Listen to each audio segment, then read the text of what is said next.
Jesse Wood is, I guess, the new kid from Reef. Is that how we refer to you? You Woods have a habit of being the new kids in bands.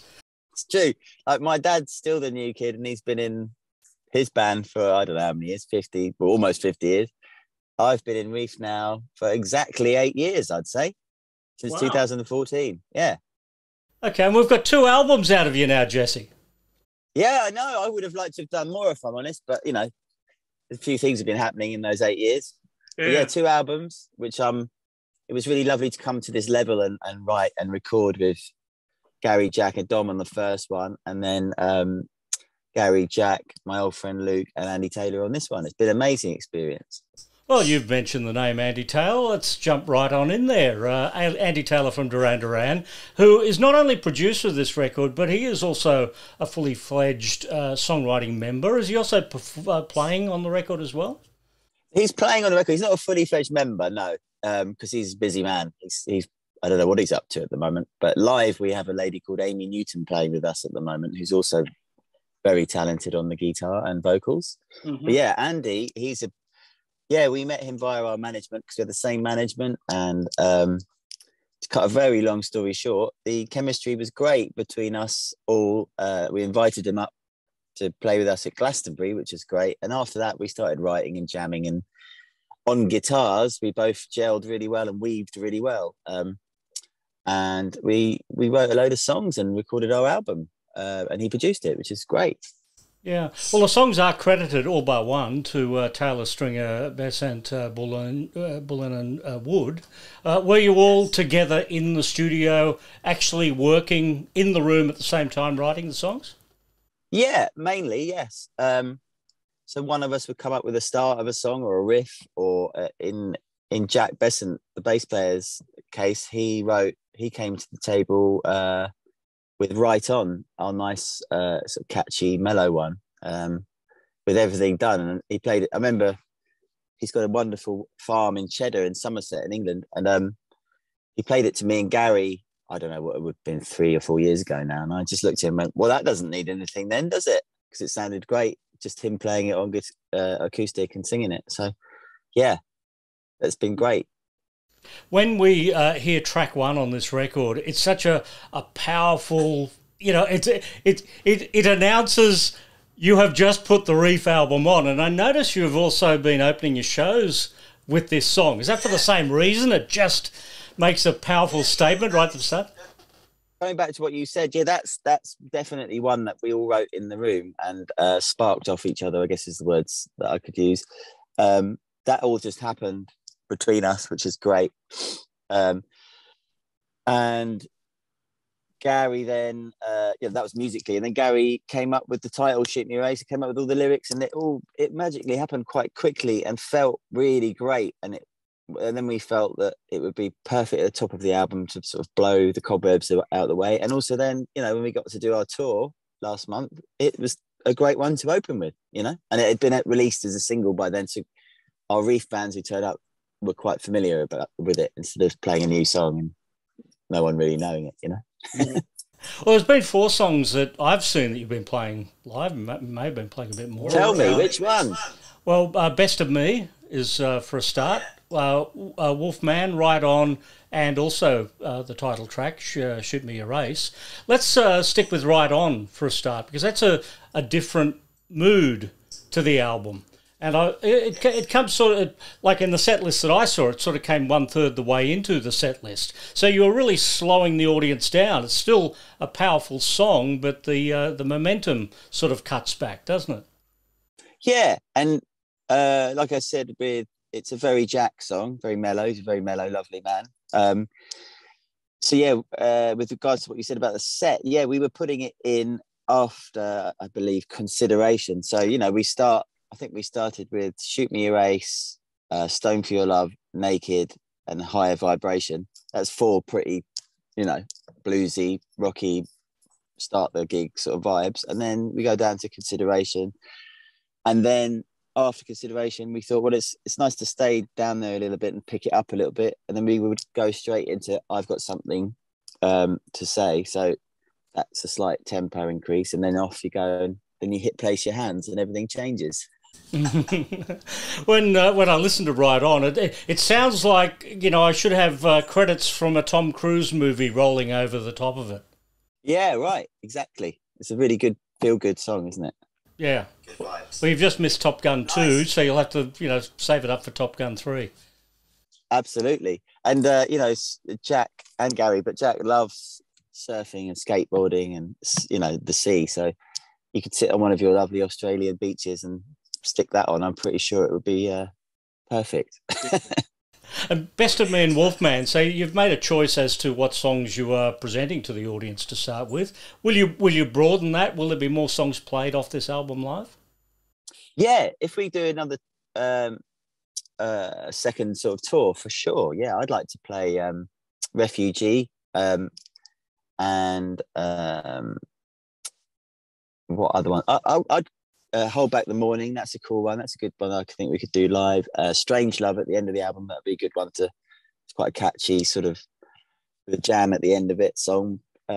Yeah, I'd play as many as we possibly could once everyone's more familiar with them. Because there's been a lot of good feedback about every single song on the album, which has been a real treat to have that come back at us.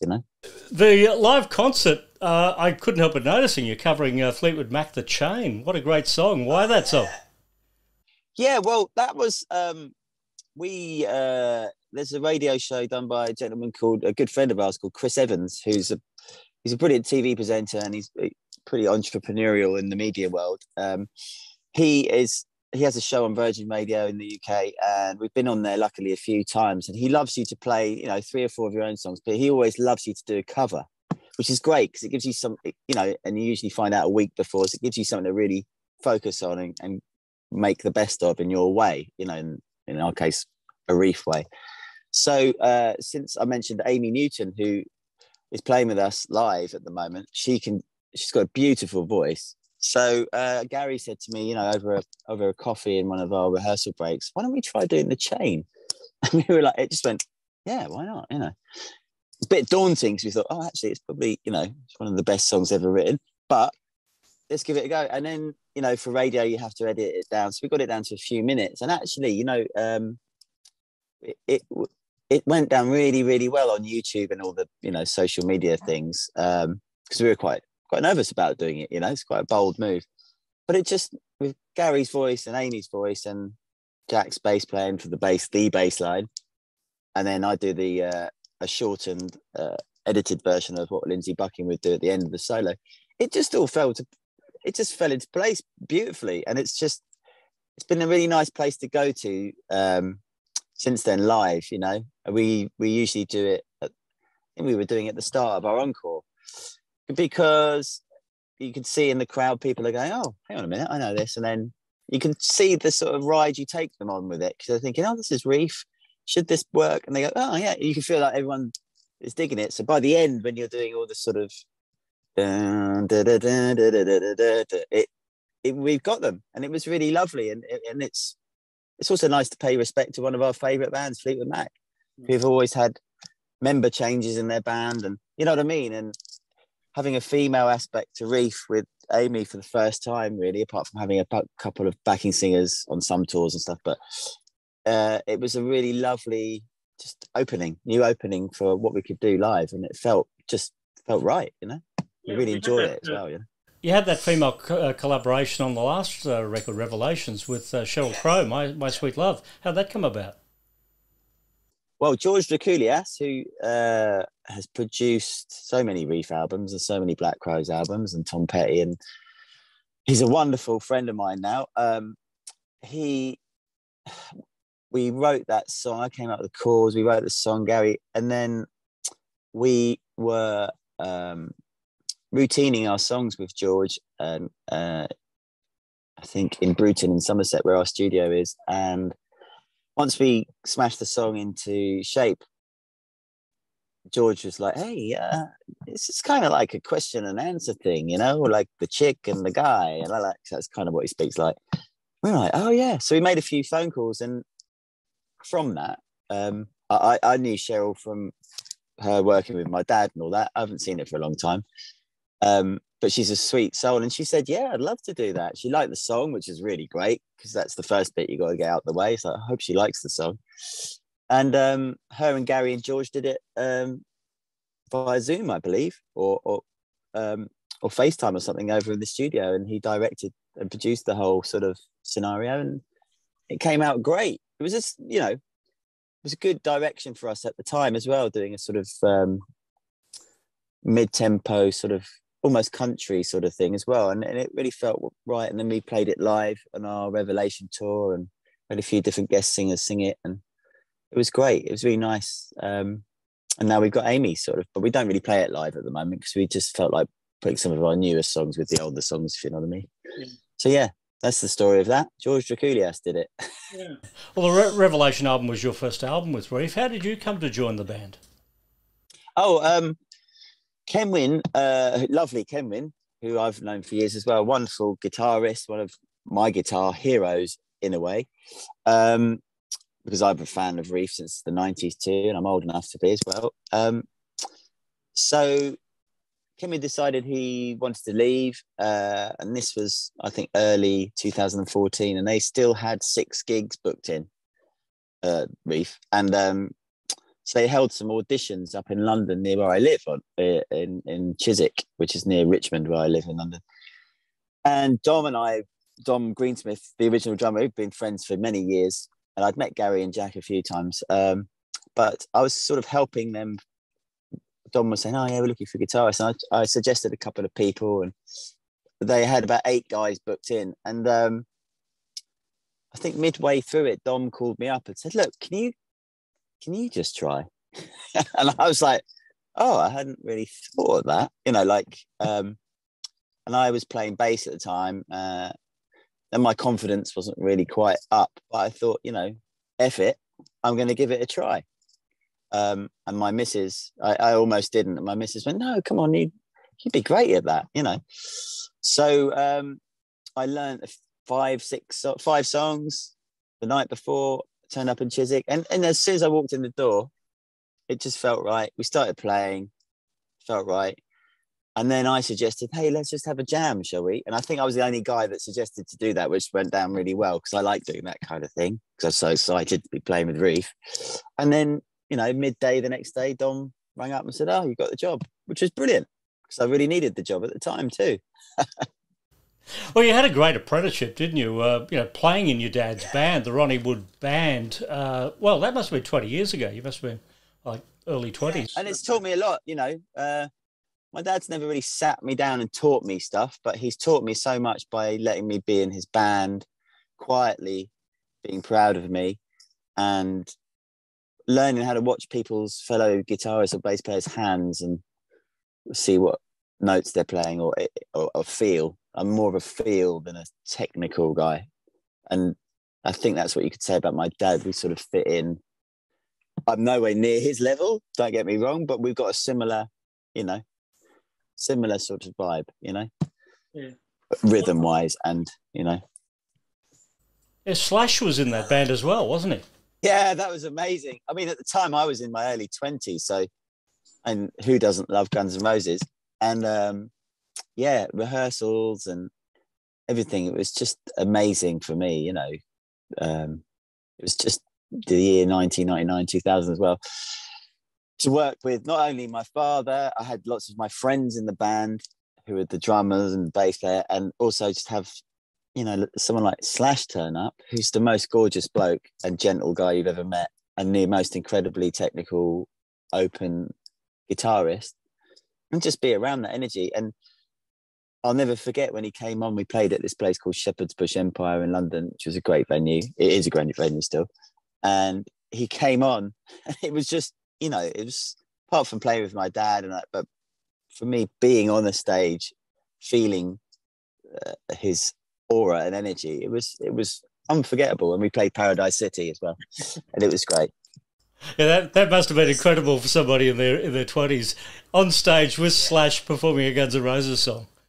Yes. I would, you know, as a 45-year-old man, and I was, 22, 23 at the time, I would definitely love to go through that again at this age.